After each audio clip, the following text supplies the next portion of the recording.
Olá pessoal, o tópico dos slides da aula de hoje será a representação de regiões de interesse e também a extração de descritores dessas regiões com o intuito de mais tarde fazer identificação ou classificação de objetos.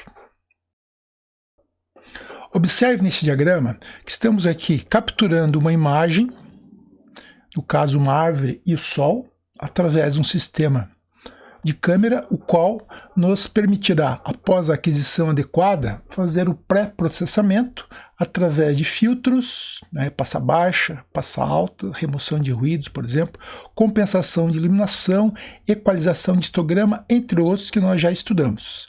Após a melhoria da imagem nesta etapa, nós poderemos então fazer a identificação de regiões de interesse. Neste caso, nós temos dois objetos, temos o Sol e temos a árvore. Então a ideia da segmentação é encontrar as regiões desses objetos, mas ainda não sabemos o que eles são, ou seja, a qual classe eles pertencem. Agora, na aula de hoje, nós apresentaremos uma forma de representar essas regiões de forma a extrair descritores. O objetivo desses descritores é fazer uma discriminação adequada entre os objetos ou as classes que estão na região, ou nas regiões de interesse. Após essa representação e extração de descritores, nós estudaremos em outra aula como fazer o reconhecimento desses objetos, ou seja, a identificação e classificação dos objetos desta imagem.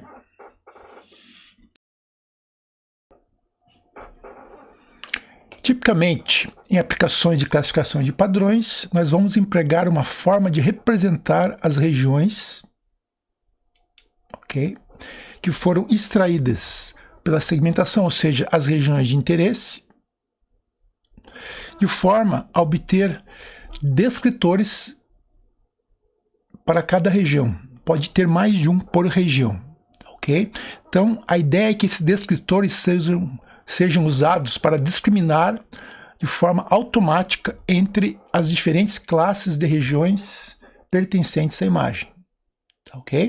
Então nós podemos representar, seja por características externas, por exemplo, como a fronteira ou borda, ou por características internas, por exemplo, como a textura, ou como, por exemplo, o valor médio da cor, entre outros.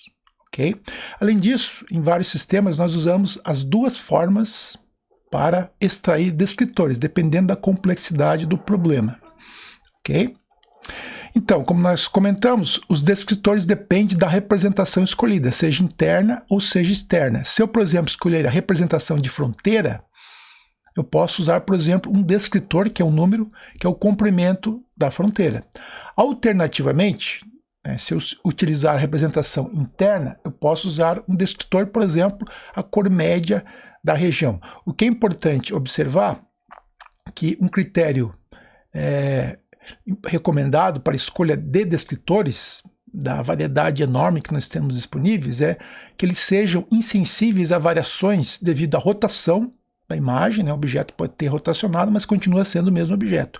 A translação do objeto e a rotação, aliás, o escalamento do objeto. Aqui seria escalamento, ou seja, zoom. Se o objeto tiver sido submetido a um zoom maior, nós teremos diferentes comportamentos, mas o objeto é o mesmo. Então nós temos que ser insensíveis a essas variações, rotação, escalamento e translação. Uma das representações muito conhecidas é o código de cadeia. O código de cadeia, ele, a partir de uma segmentação que vai gerar uma região de interesse, nós podemos usar, tipicamente, o conjunto de pixels dentro dessa região, ou usar a informação de fronteira, ou seja, da borda desta região de interesse. Então essa representação muito conhecida como código de cadeia, ou chain codes, ela vai gerar uma sequência de números dependendo da borda. Essa borda segmentada, que é a região de interesse, ela deve ser fechada para que tenhamos um código de cadeia coerente.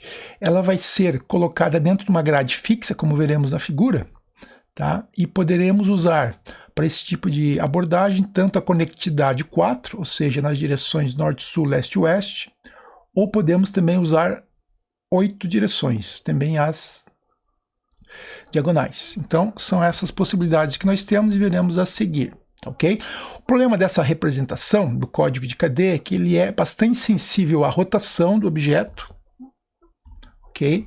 Escalamento também. Então, objetos que são mais próximos da câmera vão ter diferentes códigos e nós temos que lidar com isso. E também são dependentes da escolha do ponto inicial, como veremos, para gerar o código, ok? Da resolução da grade, mas, por outro lado, essa representação código de cadeia é insensível à translação. Então, isso aqui é uma vantagem dela. Nós veremos como lidar a sensibilidade, né? Ver como tornar esta representação insensível à rotação, escalamento e translação, tá? Usando algum tipo de normalização, rotações prévias, entre outras abordagens. Apesar de ser uma representação difícil de implementar, ela se torna útil para classificação de formas e também para compressão de fronteiras, usado em algumas aplicações de processamento de imagem. Interessante que essa representação ela vai gerar uma sequência específica dependendo da forma do objeto. Então, se o objeto for quadrado, ele vai ter um tipo de sequência de números. Se o objeto for circular, vai ter outra sequência de números. Isso, por si só, é uma forma de descrever ou representar uma região com um número, ou seja, a extração de descritores é possível usando este código de cadeia.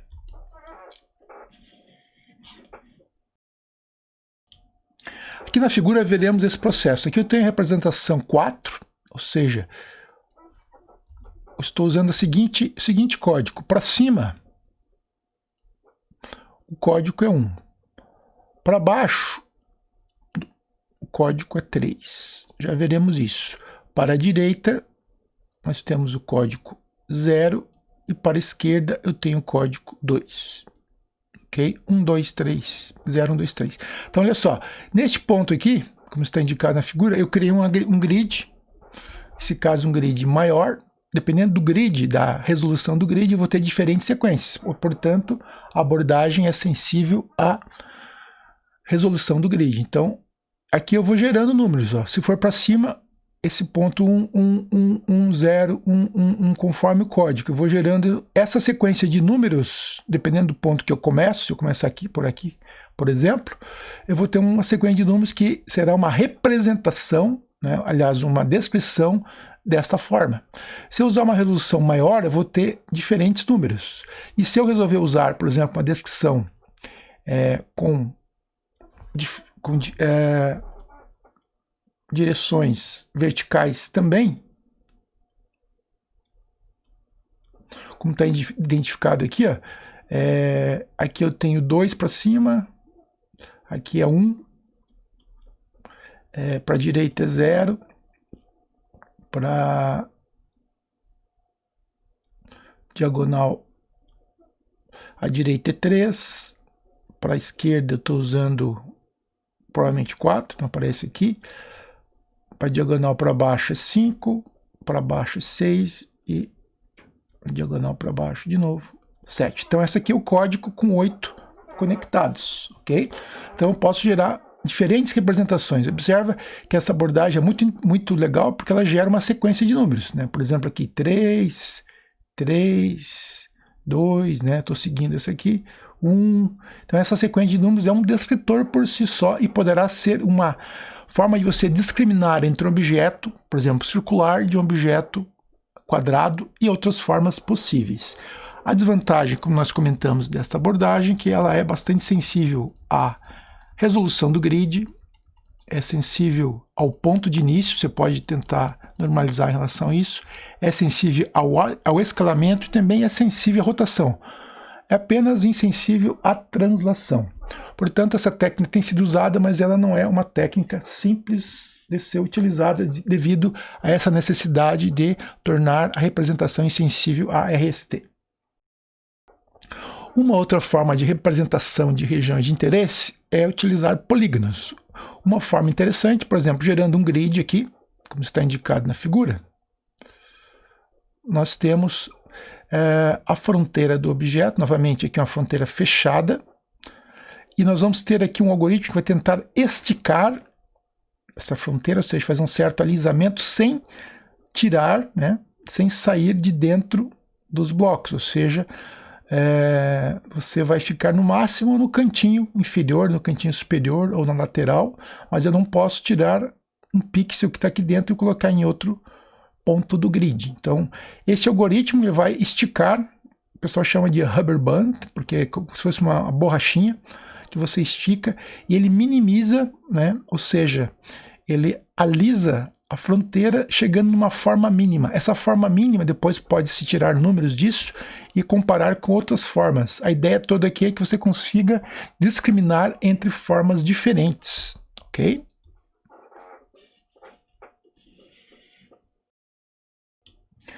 Usando também polígonos, usando uma abordagem diferente, contudo, nós podemos também usar um método muito interessante. Vamos supor que eu tenho aqui uma fronteira fechada. Essa fronteira, eu acho o eixo principal, como está indicado aqui. Depois acho outros eixos da seguinte forma. Eu vou colocar eixos que têm a maior distância em relação a este eixo principal, como está indicado aqui na figura. Isso vai me permitir conectar agora um polígono. Ok? Então esse polígono é a forma básica, que eu posso comparar com outras formas, tentando identificar que tipo de objeto estou ali naquela região de interesse. Eu posso aumentar o número de lados, por exemplo, continuando com o processo. Eu posso criar aqui, né, para cada lado original, criar mais lados, fazendo novamente, tentando achar qual é a maior distância entre a fronteira e este polígono criado e gerando, por exemplo, novos lados, como está desenhado aqui. Isso vai depender da aplicação e vai depender da necessidade de discriminação, ou seja, quão discriminativo, quão complexas são as figuras que você está trabalhando. Uma outra forma de representação seria a assinatura. A assinatura é muito simples. Você acha o centroide, vamos supor que eu tenho a fronteira aqui identificada, né, por esse círculo, fronteira fechada novamente, ok? Não é tão simples chegar nessa fronteira, às vezes tem que fazer alguns trabalhos aí, usando morfologia, por exemplo. Você poderá então calcular a distância entre o centroide e a fronteira e gerar, né, um gráfico. Aqui teria, no caso do círculo, você obviamente em relação ao centro, a distância é sempre a mesma, então eu teria uma assinatura desse tipo aqui, para o círculo. Já para o quadrado, eu acho o centroide e calculo, né, a distância de cada ponto da fronteira em relação ao centro. Observe que, à medida que eu estou andando na fronteira, a distância ela aumenta, diminui e gera uma assinatura particular para o quadrado. Esta assinatura é uma representação. Eu posso dela tirar descritores. Por exemplo, eu poderia tirar vários valores aqui dessa assinatura, e essa sequência de números seria um conjunto de descritores, os quais diferem bastante dos descritores, por exemplo, que eu tiraria de uma assinatura de um quadrado. Ok? Esta abordagem ela precisa ser normalizada, tanto em relação ao escalamento, então você pode normalizar o maior valor igual a 1, por exemplo, isso é uma forma de resolver. Outro problema é o ponto de partida. Se eu começar por aqui, eu vou ter uma assinatura diferente, né, do que eu começar por aqui. Então eu posso fazer também uma identificação de um ponto especial, por exemplo, o menor ponto possível ou o maior ponto possível para começar, e dessa forma você tenta normalizar a assinatura. A ideia toda, novamente, é achar uma representação que consiga te permitir extrair descritores, ou seja, escalares que separam ou discriminam bem objetos de tipos ou classes diferentes. Uma outra abordagem é usar a representação por esqueletos. Temos várias formas de calcular esqueletos. Uma delas, por exemplo, é o algoritmo MET, o eixo mediano. Você vai encontrar o MET, que são pontos internos, okay, que possuem dois vizinhos da mesma distância. Por exemplo, aqui eu tenho o quê? Os vizinhos mais próximos, eu tenho dois que têm a mesma distância. Então, isso aqui seria um ponto pertencente ao eixo MET. Okay? Então, aqui também, esse cara tem dois pontos na fronteira que têm a mesma distância, são os mais próximos. Então, você encontra isso através de um algoritmo, e esta digamos, esse esqueleto é uma forma de você discriminar ou separar entre objetos diferentes, por exemplo, como este aqui, ó. Esse aqui vai ter, né, um eixo mediano muito diferente deste aqui, e a partir dessa representação você pode tirar números, que seriam os descritores, e comparar regiões diferentes para discriminar. Olha, isso aqui é um retângulo ou é, por exemplo, um L, ok? Então você pode usar essa abordagem, né, como uma forma de representar regiões através deste esqueleto pelo MET, mas temos outros. Eu posso buscar uma representação do esqueleto usando a transformada de distância. Transformada simples você pode encontrar em vários bibliotecas, você vai encontrar a transformada de distância, inclusive no OpenCV. Então você vai encontrar esse tipo de figura. Então daqui você pode extrair números, né, de diferentes formas para tentar discriminar, né, esses números tentariam discriminar entre objetos diferentes. Ok? Então, a transformar a distância é uma outra forma de você buscar uma representação mínima que seja possível discriminar entre objetos diferentes. Temos também a possibilidade de usar esses diagramas de Voronoi, onde você tem aqui pontos, né, centrais, e a partir desses pontos você encontra, né, qual seria o ponto intermediário entre esses dois centroides mais próximos, e você vai criando esses diagramas. Tá? Tem um algoritmo simples de fazer isso. E esses diagramas vão poder te dar uma ideia, né? Uma outra forma de enxergar o esqueleto. Então esses pontos máximos e mínimos podem aparecer, por exemplo, em problemas com células, objetos similares distribuídos de forma aleatória. Então os diagramas de Voronoi também servem para você gerar uma forma de esqueleto, e essa representação você vai poder tirar números, os descritores, e com eles discriminar objetos diferentes para fazer classificação mais tarde.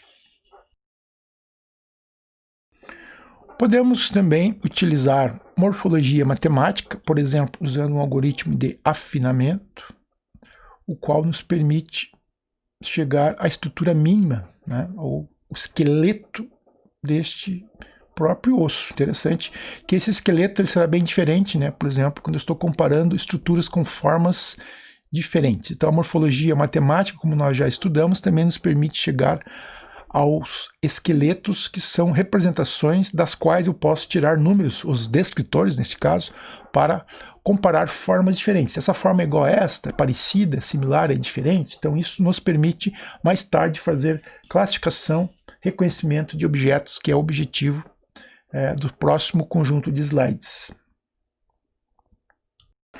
Então, independente da forma ou representação que você tenha escolhido, você pode usar diferentes descritores, ou seja, uma vez escolhida a representação, você pode, por exemplo, usar um descritor que calcula o comprimento da fronteira, né? Ou seja, é um descritor interessante, número de pixels que tem na borda, por exemplo. Os diâmetros principais, né, os eixos principais podem servir, por exemplo, ou relação, por exemplo, do maior eixo com o segundo eixo. Isso é usado bastante, te dá um número bem interessante, ou seja, um descritor a partir da representação externa. Você pode usar a excentricidade, que é a relação entre o maior eixo, né, e o segundo maior eixo perpendicular a esse. Por exemplo, vou fazer um desenho para vocês entenderem. Suponho que o meu objeto seja um quadrado, retângulo, né? Então o maior eixo seria esse.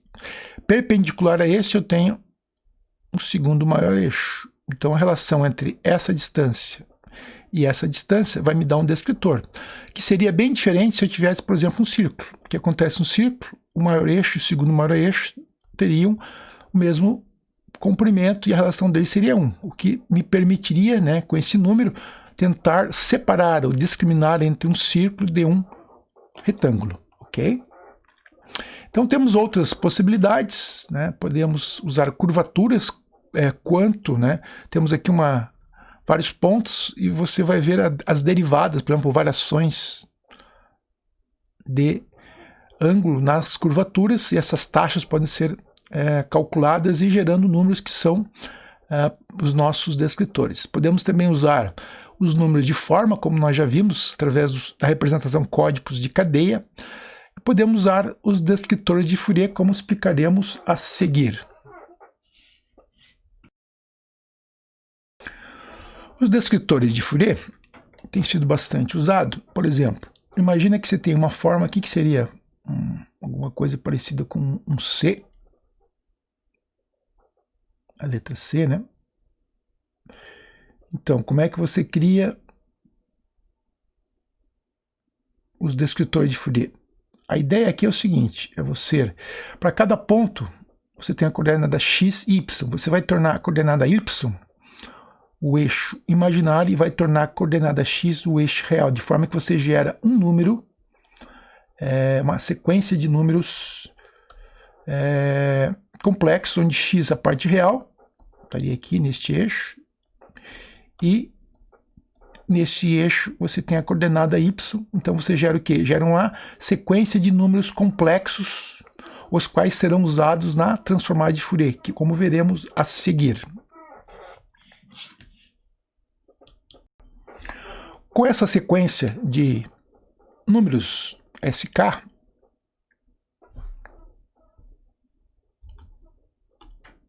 nós podemos agora, onde o xk é a coordenada x do ponto K, j, raiz de menos 1, né? E yk é a coordenada y do mesmo ponto K. Então eu tenho a sequência de números para K igual a 0 até o tamanho do número de pixels, né, da fronteira, que seria o K grandão aqui, como está indicado aqui. E nós temos agora a aplicação da transformada de Fourier. Ao aplicar a transformada de Fourier discreta, nós vamos ter uma sequência de coeficientes complexos que são chamados os coeficientes de Fourier, ou descritores de Fourier nesse caso. Okay? E também posso fazer o inverso. A partir desses descritores eu posso voltar para aquela sequência que representa os pontos na borda ou fronteira. Ok? Interessante dessa abordagem, se na inversa, por exemplo, eu usar aqui em vez de K, eu usar P, onde P é menor que K, eu vou ter uma representação aproximada. Eu posso, por exemplo, filtrar variações rápidas na fronteira usando essa abordagem. Tá? Então isso aqui vai ser visto o efeito deste comportamento. A vantagem da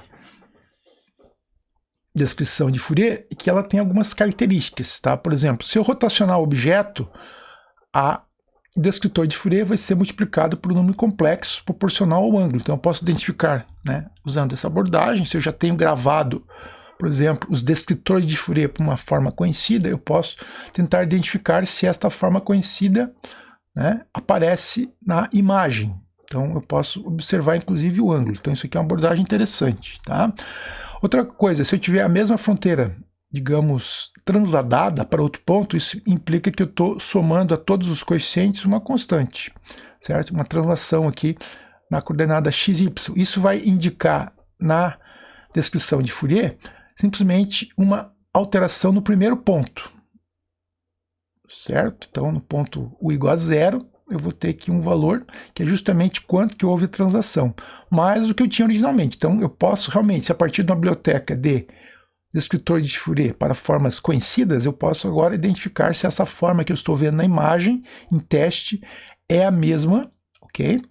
A menos de um deslocamento. Então eu posso tornar, através de um certo processamento, os descritores de Fourier insensíveis à translação e à rotação, ok? Se eu fizer escalamento, que vale a multiplicar por um certo alfa os meus coeficientes SK, isso implica que no domínio da Fourier, eu vou ter aqui, os descritores de Fourier vão ser amplificados por esse mesmo número. Portanto, eu posso novamente, através de um processo de normalização, tentar buscar, né, se o objeto que eu tenho na biblioteca, uma forma conhecida, está presente na imagem. E o ponto de partida aqui também, da mesma forma, eu tenho uma alteração aqui por uma fase. Então, eu gero uma fase, e essa fase, obviamente, eu posso identificar. Uma vez calculando a magnitude de uma forma já conhecida, eu vejo que existe uma diferença apenas de fase e essa fase pode ser identificada, que significa que o objeto na sua forma espacial é o mesmo, apenas o ponto que eu comecei a fazer, né, a criação do S de K é diferente. Eu posso começar aqui ou começar aqui e eu vou ter um resultado que pode ser insensível ao ponto de partida. São vantagens interessantes da representação descritor de Fourier. A partir desses números, né, eu terei descritores que poderão nos permitir fazer a discriminação entre objetos diferentes ou iguais. Aqui está um exemplo de utilização dos descritores de Fourier, fazendo aquele P, né, menor do que K. K é o número de pontos na fronteira. Então, se eu usar todos os pontos, aqui tem 64, eu vou estar muito próximo, né, nesse caso, do original. Se eu reduzir o número de pontos, observe que eu vou filtrando as flutuações de fronteira, vou tornando a imagem, né, a fronteira mais suave. Isso é uma das abordagens, ou seja, eu posso usar menos descritores do que 64 para representar uma forma complexa que talvez não me interesse as flutuações abruptas que eu tenho na fronteira, geralmente causadas por problemas de segmentação, ruídos, iluminação, entre outros. Ok? Então, falamos sobre descritores externos. São muitos, são diversos, vocês podem estudar, existem várias implementações no OpenCV. E vamos falar agora de descritores internos. Então, os descritores internos, ou seja, são descritores baseados em alguma representação interna de uma região, a parte interna. Eu posso usar, por exemplo, o número de pixels, uma forma, né, de eu calcular um descritor para tentar separar, discriminar entre objetos diferentes. Eu posso usar o comprimento da fronteira, ou seja, através do perímetro, eu posso calcular quantos pixels tem no perímetro, uma forma também de você tentar discriminar. Compaticidade, ou seja, o perímetro ao quadrado pela área. Por exemplo, no caso do círculo, nós temos um perímetro que é 2πr. E qual é a área?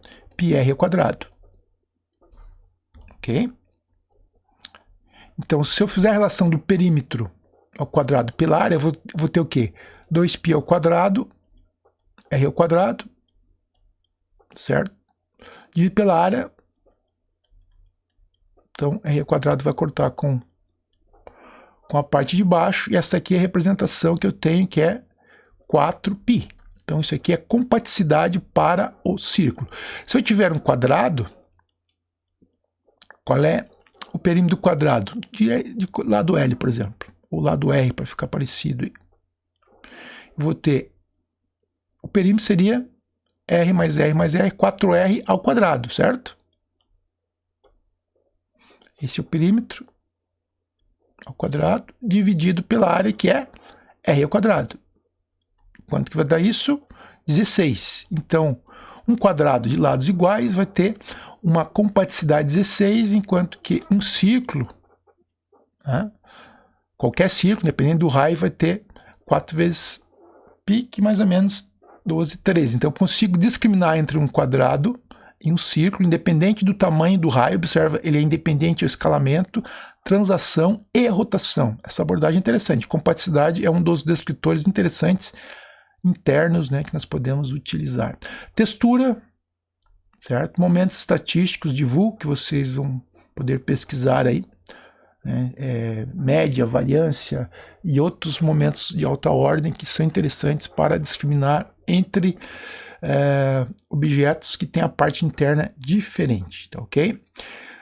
Então, como nós comentamos, os descritores em geral, sejam de forma ou de região, né, ou seja, externo ou interno, eles são escalares, pode ter mais de um, tá? E o objetivo é discriminar entre as classes. Você quer separar classes diferentes, ok? E, obviamente, identificar objetos que são da mesma classe adequadamente. O que é importante, né? Então, na hora de escolher, nós temos muitos descritores disponíveis, tá? Você pode pensar em vários, escolher uma quantidade mínima, se possível, né? Por conta da complexidade computacional de calcular vários descritores, você vai escolher uma quantidade mínima, onde o que você deve levar em conta é a capacidade de discriminação entre classes. Quanto que um descritor realmente é diferente quando as classes são diferentes, tá? Isso é um conceito que nós veremos mais à frente.